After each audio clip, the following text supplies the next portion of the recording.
Well, joining us live now is former Liberal MP Jason Falinski. Jason, great to see you and good morning. Good morning. So before we get to the debate next week, how have you found week one of the campaign?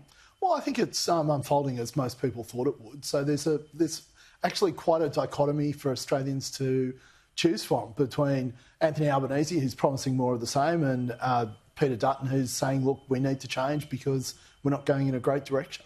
Cost of living is clearly the most significant for most voters as we head into the election. Do you think there's a big point of difference between either of them? Yeah, I think there's a significant difference. So I think what Anthony Albanese is offering Australians is trinkets. He's offering them like a couple of dollars here and there just to get over the problems that he's created.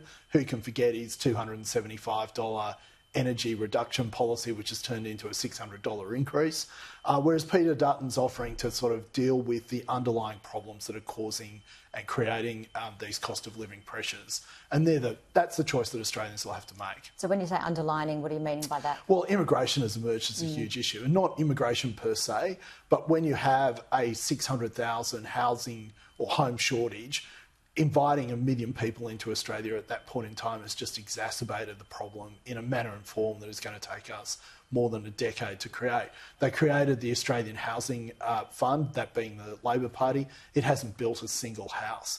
They're the sort of real underlying problems that are being created. So we're really good at the media release when it comes to the current government. We're not good at delivering actually outcomes. Do you think the fuel excise, though, is enough to...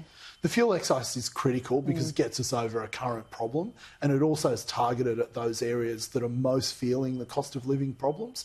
So people who live closer to the inner city tend to have higher incomes, tend to have been there for a lot longer, so their mortgage stress is less. People who live in the outer suburbs are the ones that are having to drive further, use more petrol. This is a very targeted approach that gets them over. It's only for a year, but Peter Dutton did say it will be reviewed if he gets in after that year. But, I guess it's looking at the immediacy of a bit of cash relief as to Labor looking at those tax deductions. I wish all Australian government programs were for a year. I mean, it's not practical, but I wish they were, so that we were forced to actually see if they're working or not. And if we were, we would see that a large part of the renewables-only approach to energy hasn't worked. We'd be able to see that a lot of the things that this current government has done hasn't worked and they should stop doing. There's a lot of talk about the nuclear debate, though, and how costly it's going to be and how long it's going to take. And I mean, again, people saying it's fantasy. Yeah. Well, those people are just not sensible people. They're not serious people. 19 countries out of 20 in the OECD use nuclear energy. Bill Gates, the IEA, the UN, the IPCC, everyone who has seriously looked at this has said if you want to get to net zero by 2050, you have to use nuclear energy. But they have bipartisanship. I can't even see us having bipartisan agreement with this. Well, that's because there is so much vested interest in Australia around renewable energy investment. So a lot of the billionaires who have invested in renewable energy in Australia, who are big backers of people like the Teals, receive most of their money not from the investments but from the Australian government subsidies that they receive for those investments. How do you see the election playing out? Who do you think will win?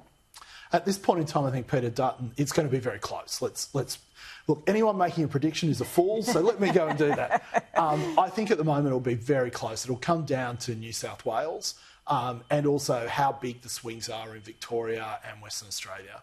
If those swings emerge to a substantial level, then it comes down to can the Liberal Party pick up the seats in New South Wales that they need to? Because last election we clearly saw a swing away from the major parties and people are frustrated with both major parties. We saw a big swing towards the independents, the Teals again. A lot of people potentially going to vote for them. So do you think that we'll see a few more of those votes as well? Yeah, I think in some areas you will see votes towards independents. They're absolutely... Australians have been told that the two-party system is the problem, even though it's delivered a large part of the prosperity that we enjoy.